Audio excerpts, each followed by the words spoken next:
O tema da mensagem de hoje é: Jesus é. Quem Ele é?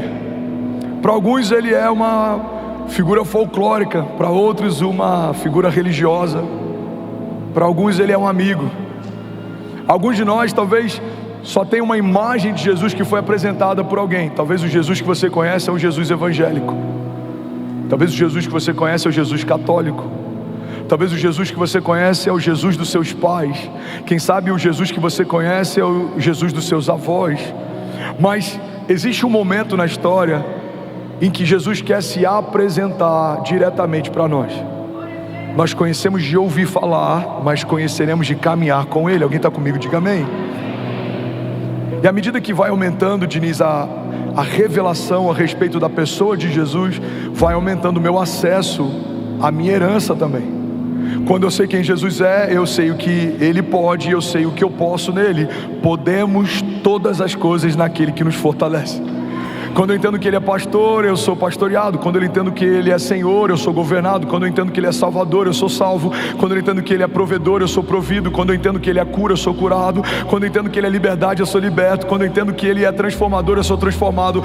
Mas quando eu tenho só uma revelação a respeito de quem Ele é, eu acesso uma das facetas do caráter de Jesus. Ele é, levante suas mãos, eu quero declarar isso com você em concordância. Ele é tudo em todos. Ele é o princípio e o fim de todas as coisas. Nele tudo subsiste, nada é mais poderoso do que Ele. Nenhum nome tem mais poder e autoridade do que o nome dEle. Ele está acima de todas as coisas e Ele está acima de qualquer temporada ou estação. Ele não está preso ao tempo, Ele não foi preso nem pela morte, Ele não está cativo. Ele ressuscitou ao terceiro dia e Ele voltou para contar história àqueles que aguardavam pelo seu retorno.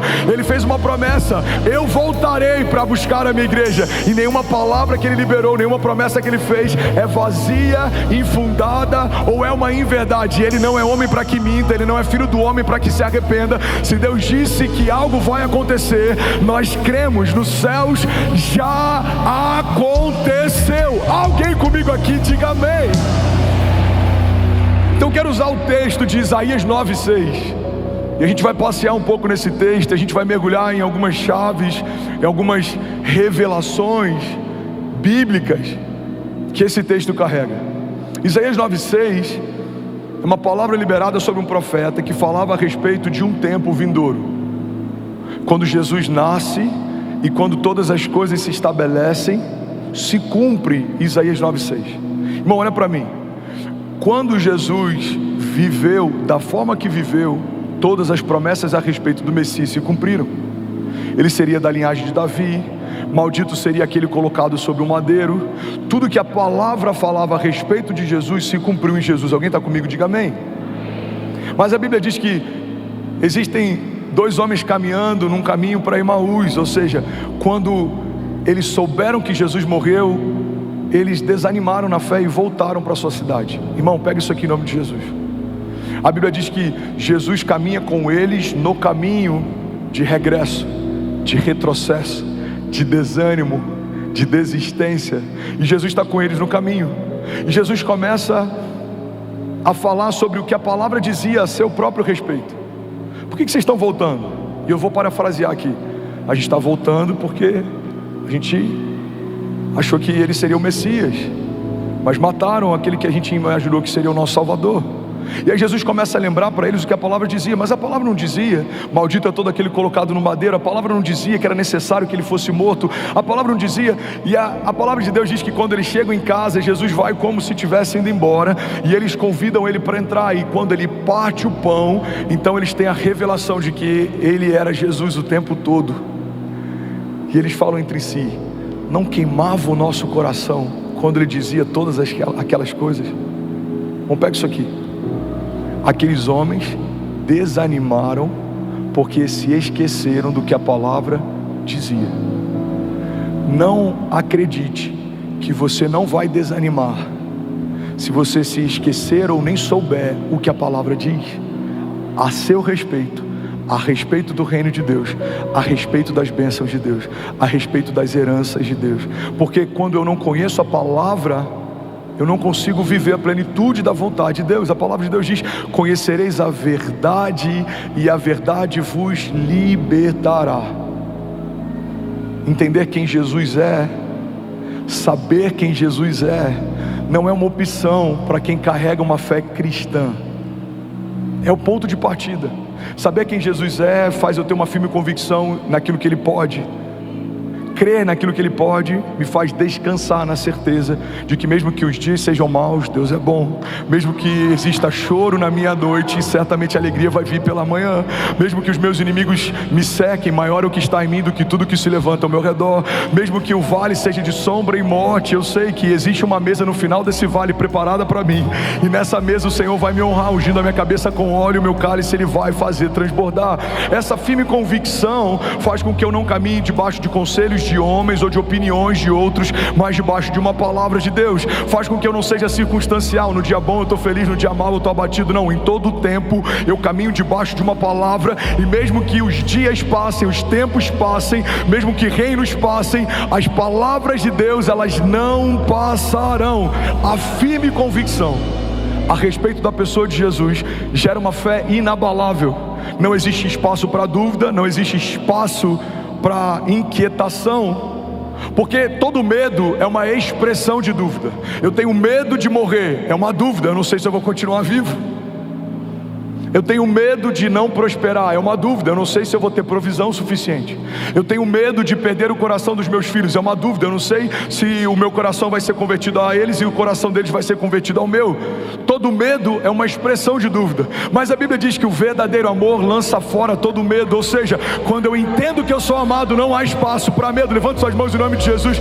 Eu sei que Ele me amou primeiro, eu amo porque Ele me amou primeiro. Eu sei que a fé que eu carrego foi Ele quem deu, Ele é o autor e consumador da minha fé. Eu sei que toda palavra liberada sobre mim antecede a minha existência. O meu chamado não é uma resposta para uma necessidade da terra. O meu chamado foi estabelecido pelos céus antes da terra existir. Eu sei que Ele sabe quem eu sou. Eu sei que Ele me chama pelo meu nome antes dos meus pais me nomearem. Eu sei que Ele é fiel e justo. Eu sei que Ele é galardoador. Eu sei que Ele vive. Eu sei que o meu rei reina de geração em geração. E mesmo que homens se levantem, crises se estabeleçam, coisas fujam do meu controle, nada foge do controle de Deus. Tem momentos que as coisas parecem que estão desmoronando. Eu sei, elas só estão se encaixando. Ele pega toda a crise e transforma em testemunho. Ele pega toda a dor e transforma em algo novo. Deus está fazendo uma coisa nova diante dos nossos olhos. Eu sei porque sei que Ele sabe quem eu sou.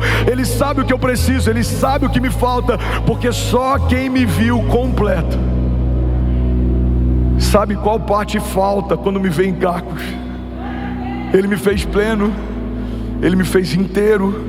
Então tudo que falta em mim, aquele que me fez sabe o que falta. Ele supre toda a minha necessidade. Tudo que falta em mim escorre dele. Se eu estou doente, Ele é a cura. Se eu estou cansado, Ele é o renovo. Se eu estou perdido, Ele é o caminho. Se eu estou condenado, Ele é o meu Salvador.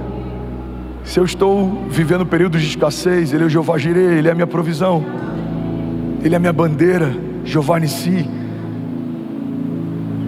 Ele é bom em todo o tempo, Ele é presente, Ele é Emanuel, Deus conosco, Ele é Yahvé. Ele é. Você pode declarar isso comigo? Diga: Deus não existe. Diga: Ele é. Você sabia que Deus não existe? Fala para quem está ao seu lado: Deus não existe. Vai ter um monte de ateu agora celebrando. Eu sempre achei isso. Eu já sabia. Pois é, eu preciso concordar com você que é ateu. Deus não existe. Ele é. Porque tudo que existe hoje foi criado um dia, mas Ele é antes de qualquer coisa existir. Quando perguntam quem você é, Ele diz: eu sou o que sou. João diz: no princípio Ele era o Verbo estava com Deus, o Verbo era Deus, e todas as coisas foram feitas por meio dEle, e sem Ele nada do que foi feito se fez. Então a terra existe, Ele fez. O dia e a noite existem, Ele estabeleceu. Os frutos existem, Ele criou. Mas quem criou tudo que existe? Aquele que era, aquele que é e aquele que há de vir. Ele não é temporário, Ele não é transitório, Ele não é limitado, Ele não é humano. embora tenha se feito humano, para caminhar entre aquilo que Ele fez. Ele é o princípio e o fim. Alguém está comigo? Diga amém. Então vamos para o texto. Alguém está recebendo algo de Deus aqui? Diga amém. Isaías 9,6 diz: porque um menino nos nasceu, um filho nos foi dado, e o governo está sobre os seus ombros, e ele será chamado Maravilhoso Conselheiro, Deus Forte, Pai da Eternidade e Príncipe da Paz. Alguém pode dizer glória a Deus por isso? Primeira coisa que eu quero chamar a tua atenção é que a Bíblia diz que um menino nos nasceu e um filho nos foi dado. Olha para mim, irmão. Deus é um Deus de processos. Deus poderia descer dos céus com 30 anos e começar o seu ministério assim que desceu. Mas a maior parte da criação ia contestar Deus no meio das crises, porque a gente ia dizer: você não sabe o que eu estou enfrentando, você não sabe o que eu estou vivendo. É fácil você falar, você é Deus, mas olha a humilhação que eu estou passando, olha a crise que eu estou vivendo. Por que Deus enfrenta todos os processos? Porque quando você é gerado no ventre da sua mãe, você ocupa o mesmo lugar que um dia Jesus ocupou. Quando você é traído por alguém que você ama, você sente a mesma coisa que Jesus sentiu. Quando você escolhe alguém que te abandona, você vai experimentar a mesma coisa que Jesus experimentou. Quando você precisa de provisão sobrenatural para suprir uma necessidade, você vai viver a mesma coisa que Jesus viveu. Pedro pesca um peixe, da boca do peixe uma moeda de ouro supra a necessidade dele. Eles estão no meio de um deserto, o povo está com fome, e 5 pães e 2 peixinhos multiplicam, toda uma multidão é suprida. Ele vive livramento, ele está sofrendo perseguição, homens fazem estratégias para tentar cercá-lo, para tentar pará-lo. Então tudo que você vive, irmão, olha para mim, pega isso aqui, tudo que você vive, Jesus viveu. E tudo que você vai vencer, Jesus venceu. É por isso que essa declaração, somos mais do que vencedores, é um lugar mais alto do que ser apenas vencedor. Você quer um exemplo? Você pode ser um campeão do UFC, você pode ser um campeão de boxe, você pode ser o que for. A cada luta que você defende o cinturão, existe uma possibilidade de você perdê-lo. Mas qual é, Edmilson, um lugar mais alto do que vencedor? É alguém que é mais do que vencedor, ou seja, as suas vitórias já foram estabelecidas no tempo passado. Então o que você vai conquistar no futuro já foi conquistado no passado. Cada porta que você vai acessar, cada milagre que você vai viver, cada promessa que vai se cumprir, não tem a ver com a sua performance atual, tem a ver com a performance final de Jesus. Não é porque eu abri as minhas mãos no culto de domingo, é porque Jesus se entregou de braços abertos há 2000 anos atrás. Alguém comigo aqui? A prosperidade não é porque eu fechei meus olhos durante o louvor, é porque os olhos dele se fecharam quando ele deu o último suspiro e declarou: está consumado. Então tudo que estamos vivendo como igreja, ministério, tudo que eu estou vivendo como homem de Deus e pastor, não é pela minha performance atual, é pela performance final de Jesus. Quando o único Filho de Deus se fez homem, todos os homens puderam ser feitos filhos de Deus. Quando aquilo que era imortal se revestiu de mortalidade, tudo que era mortal teve a possibilidade de ser revestido de imortalidade. Quando aquele que era bênção se tornou maldito, os malditos foram abençoados. Quando aquele que era suprido se tornou escasso, aqueles que caminhavam em escassez foram supridos de todas as coisas. Quando o Filho de Deus se tornou o pecado, os pecadores foram feitos justiça de Deus. Alguém comigo aqui? Um menino nos nasceu e um filho nos foi dado, ou seja, Deus gerou no ventre de uma mulher comum o seu filho, de uma semente incorruptível. Por que Jesus não nasceu a partir do sêmen de José? A palavra semente no original vem de sêmen, porque essa semente de José seria corruptível. Então a semente incorruptível é incubada, é colocada, é semeada dentro de um ventre virgem. Não há mancha, não há pecado, não há mácula, não há nada. Jesus, desde o princípio até o fim, é encontrado sem pecado. A Bíblia diz que aquele que não cometeu pecado se fez pecado por nós, para que fôssemos feitos justiça de Deus. Então essa semente incorruptível, ela é colocada dentro de um ventre virgem. Irmão, o que Jesus está vivendo desde o princípio? Impossibilidade. Fala comigo.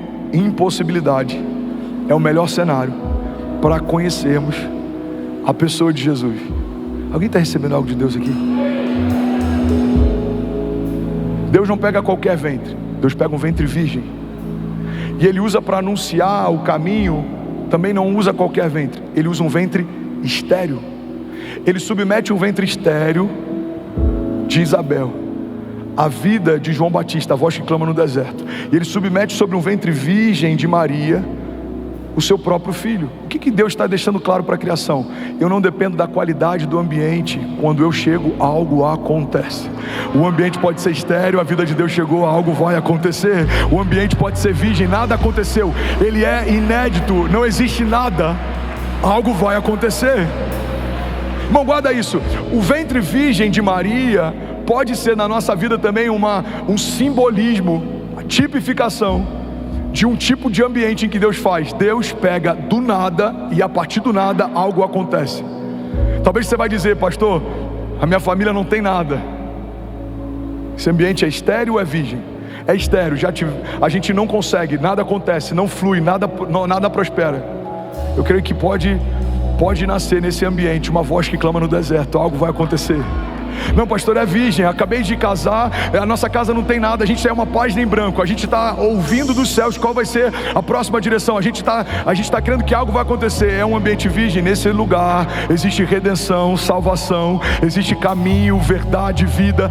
Deus não depende da qualidade do ambiente. Deus pode pegar a pessoa mais improvável, do jeito mais improvável, no momento mais improvável, e elevar a posição mais alta. Foi assim com Saulo. Saulo está no caminho de Damasco, é um perseguidor ferrenho da igreja, mas quando ele é encontrado por Deus no meio do caminho, Deus muda o destino, Deus muda o nome, Deus muda a forma como ele se move. Aquele que antes fechava igrejas, agora está plantando igrejas. Aquele que antes perseguia cristãos, agora tem as maiores revelações do Evangelho de Jesus e da graça de Deus na nova aliança e no Novo Testamento. Irmão, levante suas mãos, deixa eu profetizar sobre alguém. Não importa a forma e o lugar que Deus te encontrou, o lugar do seu encontro não é o lugar do seu destino. Deus te encontrou perdido, caído, ferido, quase morto, mas há uma palavra dele sobre você. Você e a sua casa não são quem eram, não vão viver o que viviam, porque Deus está fazendo uma coisa nova, está sendo gerado dentro de você a própria vida de Deus, e a palavra de Deus nos garante que maior é o que está em nós do que tudo que se levanta ao nosso redor. Você e a sua casa viverão a expressão da bondade de Deus, e vocês verão cenários estéreis e cenários virgens, coisas que não poderiam acontecer, não daria para acontecer, acontecerão em nome de Jesus. Se alguém crê nisso, diga amém. Você pode dar um brado de liberdade no seu lugar. Aleluia. Será que alguém pode dizer ainda bem que eu vim, Jesus? Me ajuda a pregar, irmão, não me deixa sozinho. Um menino nos nasceu e um filho nos foi dado. Isso fala de filiação. Fomos enxertados numa família, não fazíamos parte dela, éramos escravos, fomos feitos filhos. Filho fala de filiação. Existe um vínculo, e no nosso caso existe um vínculo inclusive de sangue. A única adoção, pega isso aqui, irmão, a única adoção que se estabeleceu, além de uma aliança adotiva, uma aliança também de sangue, foi a nossa. Você foi adotado, mas além de aceito, você se tornou parte do mesmo sangue. Você tem noção do que é alguém adotar um filho e anos depois você fazer um exame de DNA e o sangue que está correndo nas veias dele é o seu sangue? É exatamente isso que Deus fez com você. A Bíblia diz em Romanos, olha que forte isso, irmão, que nós fomos adotados, recebemos o espírito de adoção. Mas por que Paulo está dizendo isso para os romanos? Porque na cultura romana, naquela época, a adoção de um filho era algo muito sério. Para você ter ideia, irmão, se você adotasse uma criança e você cometesse algo contra aquela criança, a punição era muito maior do que se você fizesse algo com o seu filho de sangue. Você sabia disso? Mas por que os romanos entendiam assim? Porque eles entendiam que um filho de sangue pode ter sido gerado por um descuido, pode ter sido gerado por algum motivo, mas um filho adotivo não, você escolheu ter. É uma decisão consciente. Então para os romanos, um filho adotivo ele recebia mais cuidado e estava debaixo de mais responsabilidade dos pais do que um filho natural. O que a palavra de Deus está dizendo para nós? Deus adotou você. Não, eu vou falar de novo, alguém vai pegar isso aqui, você vai celebrar. Deus adotou você. Você não tinha filiação, mas Deus trouxe você para dentro da própria casa. Deus enxertou você dentro da própria família. Deus colocou o próprio sangue em você. Você está debaixo de uma aliança incorruptível. Estamos debaixo de uma aliança superior, aquela que foi feita com Noé, aquela que foi feita com Davi, superior àquela que foi feita com Moisés. Deus estabeleceu para aqueles que não são aquilo que Ele tinha guardado para aqueles que eram seus. A Bíblia diz que Ele veio para os que eram seus, mas porque os seus não os receberam, deu direito a todos aqueles que nele creem de serem chamados, de serem feitos filhos de Deus. Tem algum filho de Deus aqui nessa manhã? Aleluia! Jesus! Ainda bem que eu vi Jesus. A palavra de Deus diz: um filho nos foi dado e o governo está sobre os seus ombros. Diga: o governo está sobre os seus ombros. Sabe uma coisa que eu amo? A Bíblia diz que melhor o final das coisas do que o início delas. Olha para mim. Eu sei que é uma pregação expositiva, gera desconforto para quem está acostumado com a temática, mas é a season que a gente está e a gente vai fluir nela. Amém? Alguém está recebendo algo de Deus? Pega isso aqui, irmão. A palavra de Deus fala que melhor é o final das coisas do que o início delas. Talvez a tua história tenha começado mal, mas eu quero profetizar que ela vai terminar bem. Talvez o teu casamento tenha começado mal, mas eu quero declarar que ele vai terminar bem. Alguém comigo aqui? Talvez a tua jornada tenha começado mal, mas ela vai terminar bem. Se Jesus for o centro da tua história, vai ficar tudo bem. Você pode levantar suas mãos e declarar isso? Diga: vai ficar tudo bem. Billy Graham diz: eu já li o último livro da Bíblia. Fique em paz, vai terminar tudo bem. Agora, olha como é que são os processos de Deus. A Bíblia diz que o governo está sobre os seus ombros. O governo está sobre os ombros de Jesus, mas no final da história a Bíblia diz que todas as coisas foram colocadas debaixo dos seus pés. Ele começa com o governo sobre os ombros, ele termina com todas as coisas debaixo dos seus pés. Eu vou falar de novo e alguém vai pegar isso daqui. Deus colocou em você governo e autoridade para governar tempestades, para governar em meio a tribulações.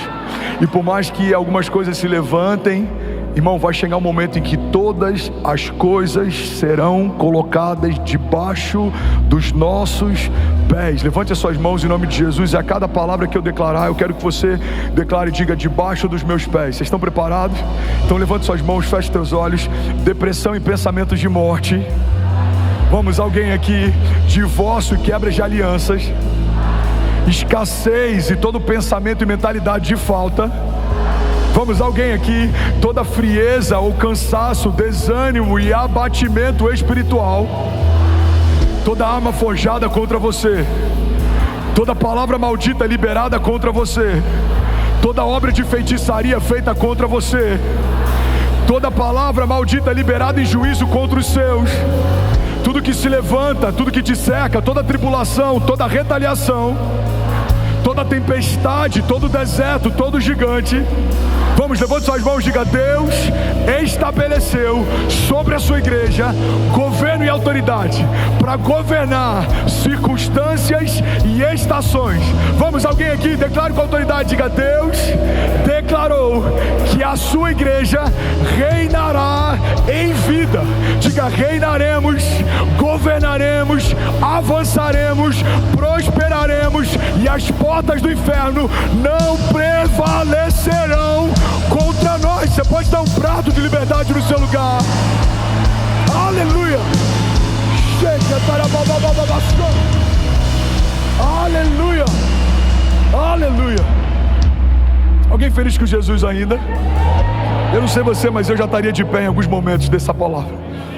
Ainda bem que eu vi Jesus. A palavra de Deus diz: porque um menino nos nasceu, um filho nos foi dado, e o governo está sobre os seus ombros. E aqui vem a primeira chave: ele será chamado Maravilhoso Conselheiro. Fala comigo: ele será chamado maravilhoso conselheiro. Irmão, olha para mim e guarda isso em nome de Jesus. Tem muita gente chamando de silêncio de Deus o que Deus chama de falta de intimidade. Tem muita gente chamando de silêncio de Deus o que Deus chama de falta de intimidade. Ele é o maravilhoso conselheiro. Sabe, a palavra não pode cancelar aquilo que ela já estabeleceu. Deus não pode mentir a respeito de quem diz ser, porque isso feriria o seu próprio caráter. Então, se Ele diz que é o maravilhoso conselheiro, você precisa entender que existem conselhos de Deus disponíveis para você. Qual porta eu vou entrar? Esse projeto é de Deus ou não é? Essa sociedade é de Deus ou não é? É tempo de avançar ou de recuar? Eclesiastes diz que há um tempo estabelecido para todo propósito debaixo dos céus. Sabe, uma das respostas para a gente estar vivendo o que a gente está vivendo, e isso é uma linha muito fina, irmão, olha para mim e guarda isso aqui em nome de Jesus. O fato de termos acertado, e eu vou usar esse termo com muito zelo, até aqui, não significa que a gente não pode deixar de acertar a partir daqui, porque existe uma linha fina como um fio de seda que se chama dependência. Essa dependência faz com que a gente não dê um passo até que Ele fale, mas faz também com que a gente não espere um dia para dar um passo quando Ele falar. Então Deus disse façam, a gente fez. Deus disse confia, a gente está confiando. Deus disse alugue, a gente alugou. Deus disse prepare, a gente preparou. E tudo que Ele nos pediu para fazer, Ele respondeu com uma medida maior do que aquilo que a gente já tinha vivido antes dEle pedir algo. Você está comigo? Diga amém. E se eu te disser que estamos nesse novo espaço, estamos sonhando, mas já estamos sonhando com mais um espaço para ampliar esse campus? Alguém consegue crer nisso?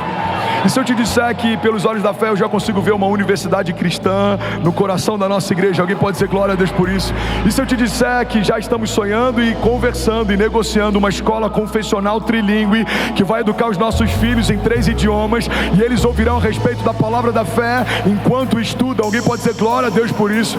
E se eu te disser que muitas conferências que profetizamos há um ano atrás que elas viriam aqui, já estamos conversando e as datas estão sendo fechadas e nós sediaremos conferências de avivamento internacional? Alguém pode dizer glória a Deus por isso? E se eu te disser que nações já estão conversando a respeito daquilo que Deus está fazendo e que aquilo que profetizamos nesse ano, tudo que era grande mas vai se tornar pequeno, já está acontecendo? Será que alguém pode dizer glória a Deus por isso? Será que você pode celebrar Jesus no seu lugar? Aleluia, aleluia, aleluia. Mas como é possível, pastor, entrar debaixo dessa convergência? O que é convergência, pastor? Convergência é você se tornar quem nasceu para ser e você está onde Deus te chamou para estar. Como é possível? Ouvindo o maravilhoso conselheiro.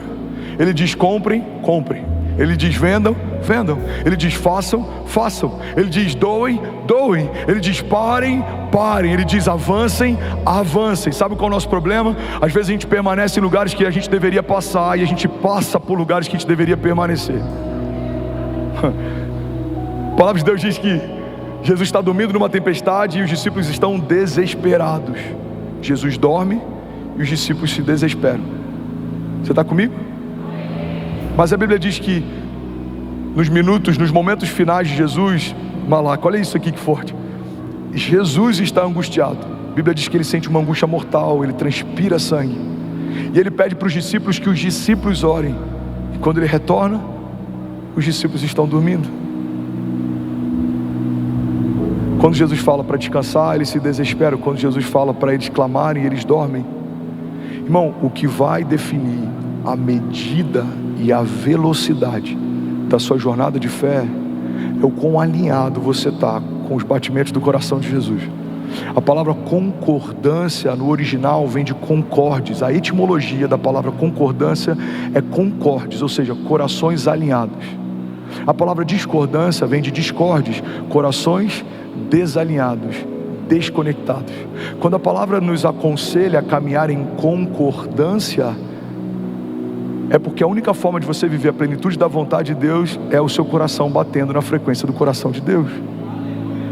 Eu sei o que Ele me pede, eu sei o que Ele espera, eu sei o que Ele preparou, eu sei o que Ele está fazendo. Você já viu alguém que vive 10 anos em um? Você já viu pessoas que estão debaixo de uma estação de aceleração? Significa que alguém ouviu dos céus algo e está se movendo debaixo do que ouviu. Agora, isso não é uma garantia que você vai viver assim para sempre. A gente conhece homens de Deus e ministérios que por um período foram acelerados e por um momento eles estagnaram. Por quê? Porque às vezes a gente aprende um modus operandi para uma estação e a gente quer caminhar debaixo desse modus operandi a vida inteira, mas não é assim que os céus trabalham. Se você não estiver debaixo da coluna, vai ter algum momento que os céus se moveram, as nuvens se foram e você ficou para trás, porque você prefere fazer o que Deus te ensinou no passado, mas Deus não está preso a um tempo. Existem linguagens de Deus, existem formas de Deus, existem movimentos de Deus, que eles são cíclicos. Existe uma janela, e essa janela se abre, mas essa janela também se fecha. E para você viver debaixo dessa aceleração constante, para você viver de glória em glória, de mover em mover, de romper em romper, você precisa acessar os conselhos do maravilhoso conselheiro. Você vai discernir tempos e estações. A Bíblia diz que o sábio discerne a todos e por ninguém ele é discernido. A Bíblia diz que o sábio discerne o tempo e o modo de todas as coisas. Ele entende como fazer e quando fazer. Eu quero abençoar e profetizar sobre alguém aqui. Levante suas mãos. Eu declaro em nome de Jesus sobre você um espírito de sabedoria. Você não vai viver debaixo de opinião de homens. Você não vai depender de indicativos naturais. Alguém pode te dizer: olha, a previsão do tempo é chuva, mas eu creio que em alguns momentos nós clamaremos e veremos os céus se abrindo, porque Deus recebeu o nosso clamor. O indicativo financeiro vai dizer: não invista, não é momento para isso, mas alguém aqui vai receber de Deus uma palavra: coloca todo o teu recurso nesse projeto, e você vai colocar e ele vai prosperar, porque você não se moveu por um indicativo de homens, mas você se moveu por uma palavra de Deus. Em alguns momentos os indicativos dirão: o tempo é de crise, você vai viver em paz. Os indicativos dirão: o tempo é de escassez, você vai transbordar e prosperar como nunca antes, porque aqueles que caminham debaixo da mão de Deus e do conselho que sai da boca dele são como aqueles que não confiam em carros ou em cavalos, mas confiam no poderoso eu sou. Deus disse que vai acontecer, nós cremos, já aconteceu. Você pode dar um brado de liberdade no seu lugar.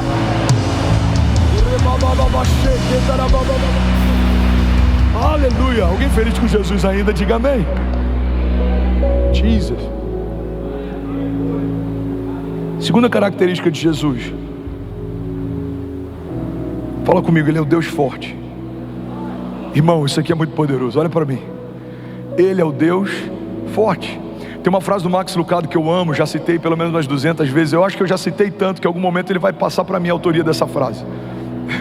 Talvez nem ele se lembre de ter falado isso. Quem sabe em algum momento Deus conecte a gente e no almoço eu fale sobre, e ele fala: muito boa essa frase. Vou falar para ele: pode usar no seu livro. Ele diz: se olharmos para os nossos gigantes, tropeçaremos, mas se olharmos para o nosso Deus, os nossos gigantes tropeçarão.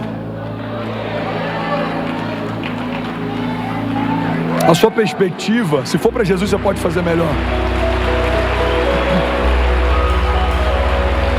Sua perspectiva define muito a respeito da sua visão de mundo. Você vai para o aeroporto, você olha de perto no embarque, o avião é gigante. Você olha depois que ele decola, o avião é minúsculo. Você olha depois que ele está bem distante, ele é quase imperceptível. Ele é grande ou pequeno dependendo do lugar que a gente olha para ele. Todo ponto de vista é a vista de um ponto.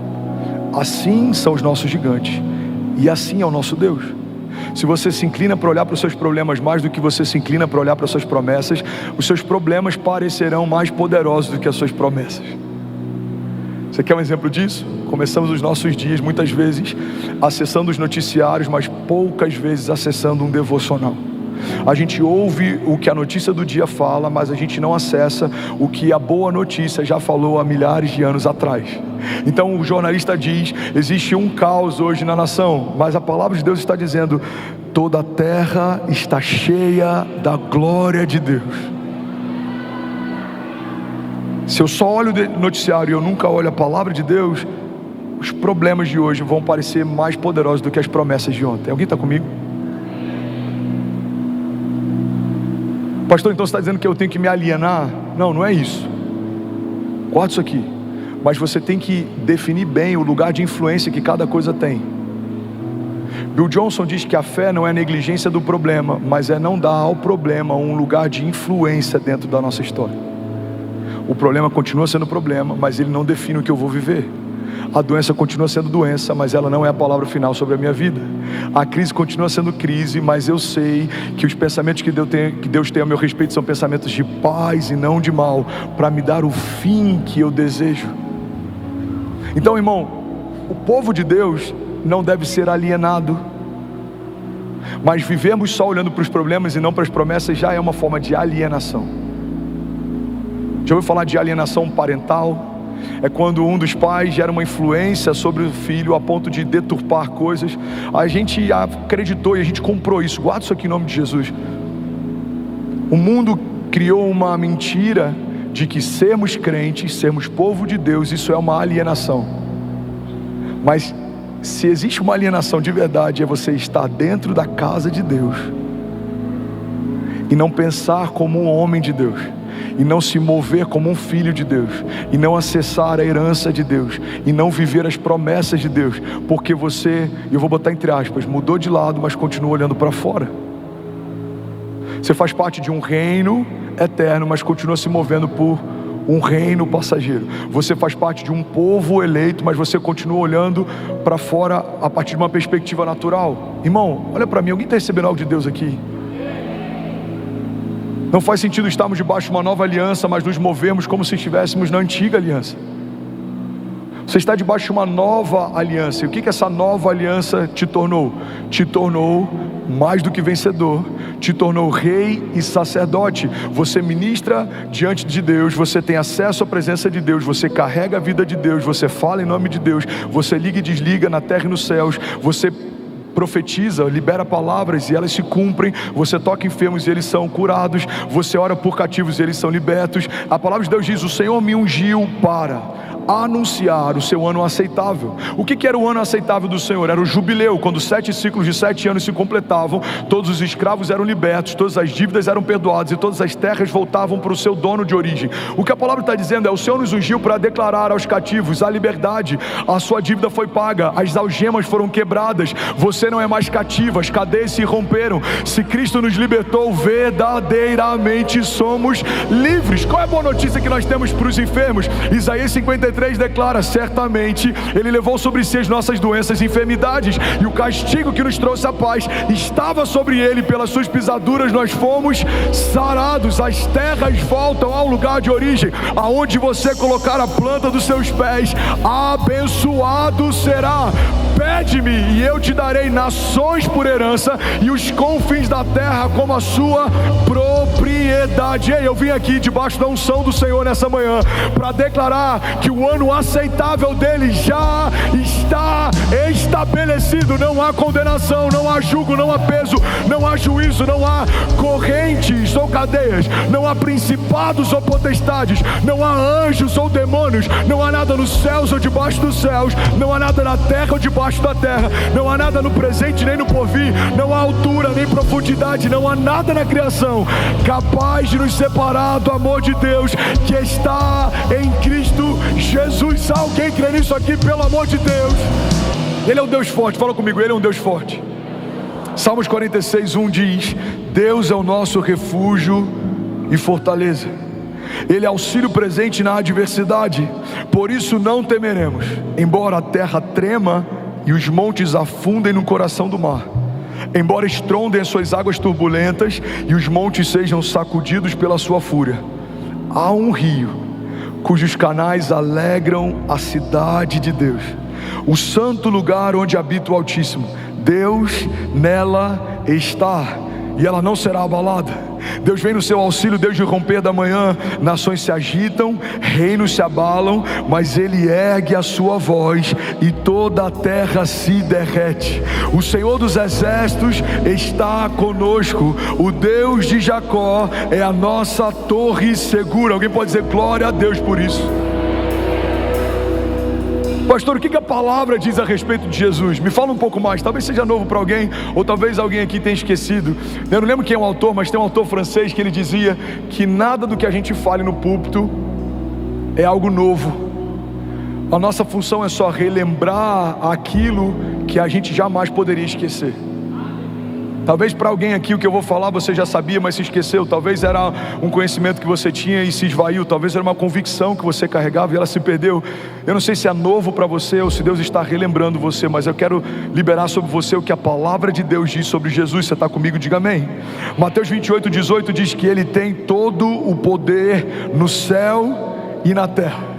A palavra de Deus diz que por meio dele tudo que existe veio à existência. João 1:3 diz: todas as coisas foram feitas por intermédio dele, e sem ele nada do que existe teria sido feito. A palavra de Deus também diz que é por ele que são mantidas todas as coisas. Hebreus 1:3: o Filho é o resplendor da glória de Deus e a expressão exata do seu ser, sustentando todas as coisas por meio da sua palavra poderosa.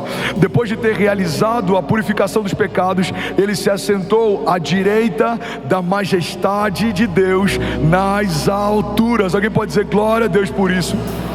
A Bíblia diz que ele tem as chaves do inferno e da morte. Apocalipse 1:18 diz: eu sou aquele que vive, estive morto, mas agora estou vivo para todo sempre, e eu tenho as chaves da morte e do Hades. Eu vou lembrar para alguém aqui, você vai celebrar no seu lugar: ao terceiro dia ele ressuscitou.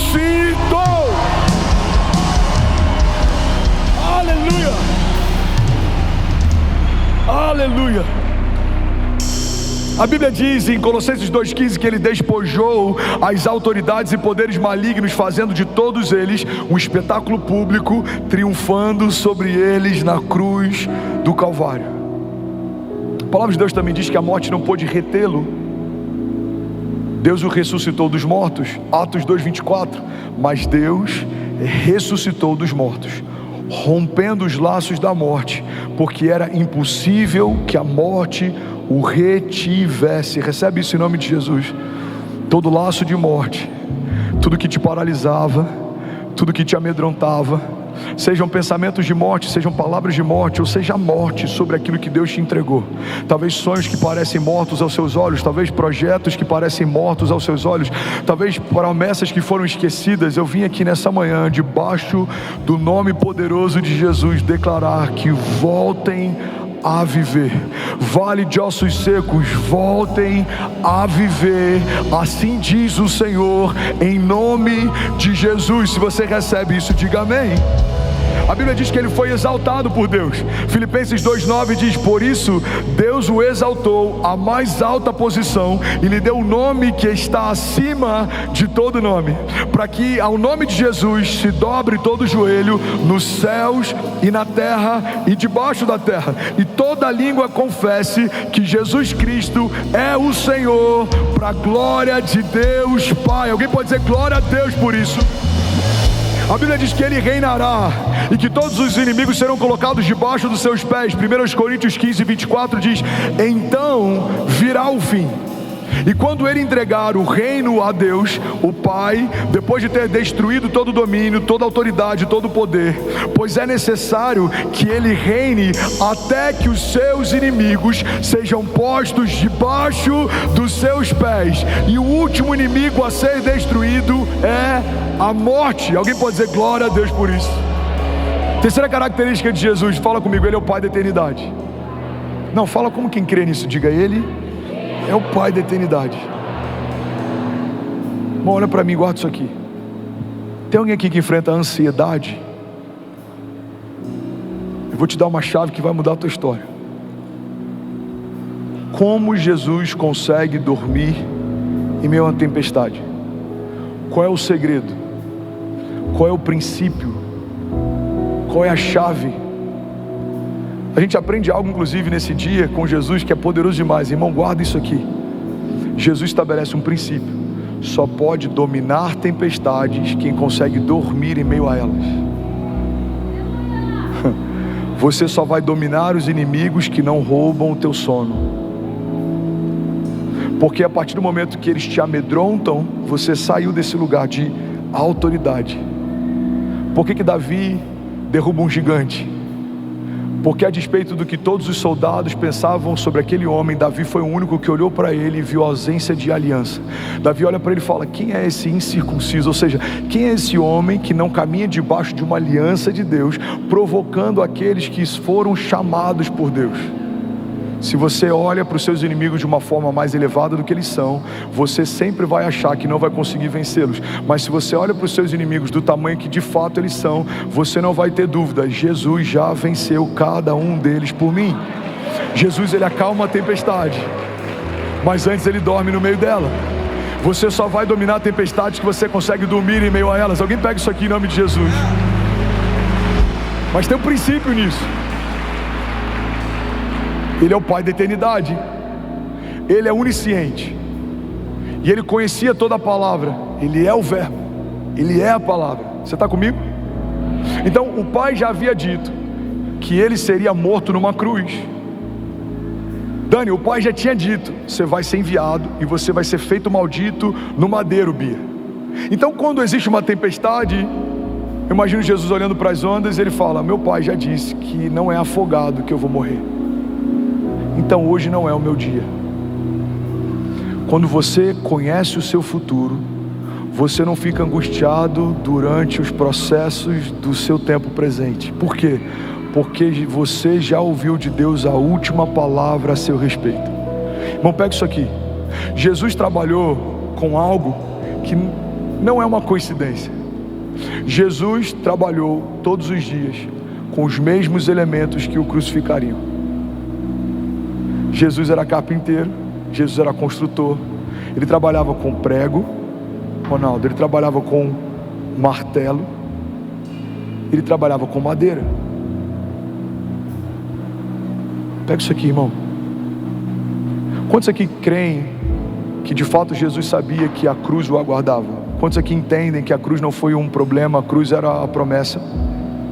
Quantos aqui então entendem que todos os dias Jesus trabalhou com os elementos que daqui a algum tempo iriam crucificá-lo? Forte, né? É como você saber que você vai ser cerrado no final da sua história e você trabalhar numa indústria de serras. Todos os dias você está lidando com algo que em algum momento vai te ferir. Prego, martelo e madeira. Mas não existe um relato de Jesus ansioso ou angustiado, senão no seu momento final. Por quê?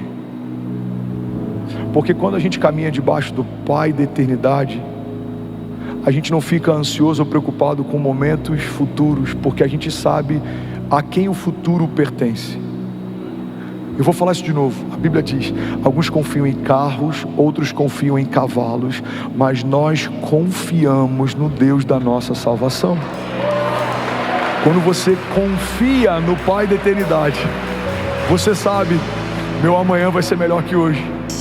O meu choro pode durar uma noite, mas certamente a alegria vem pela manhã. Por quê? Porque o Deus da minha história de ontem é o Deus da minha história hoje, e Ele está desenhando o meu futuro também.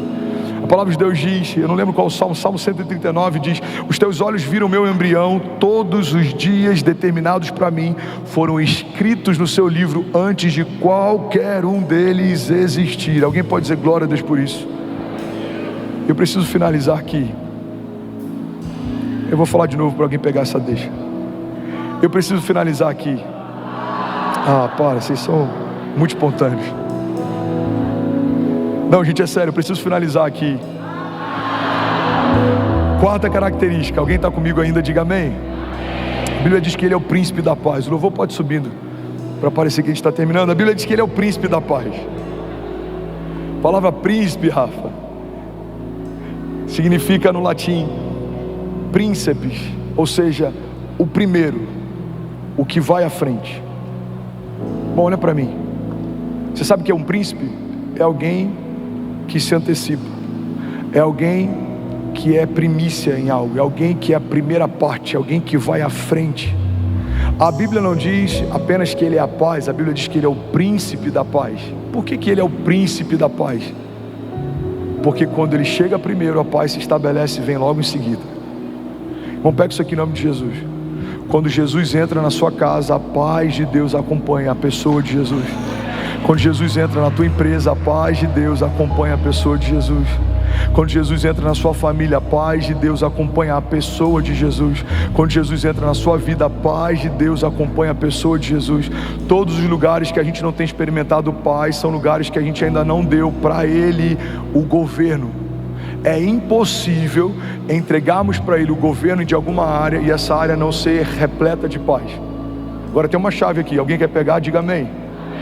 Bill Johnson diz que para experimentarmos a paz que excede o entendimento, a gente precisa abrir mão do direito de entender.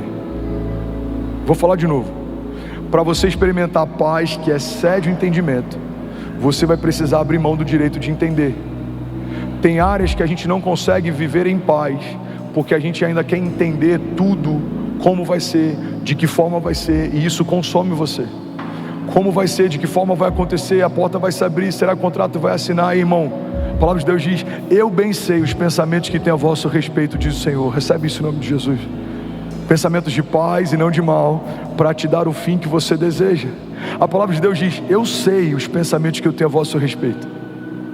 Irmão, Ele é o príncipe da paz. E a gente vai terminar esse culto, eu quero ministrar a paz de Deus sobre você.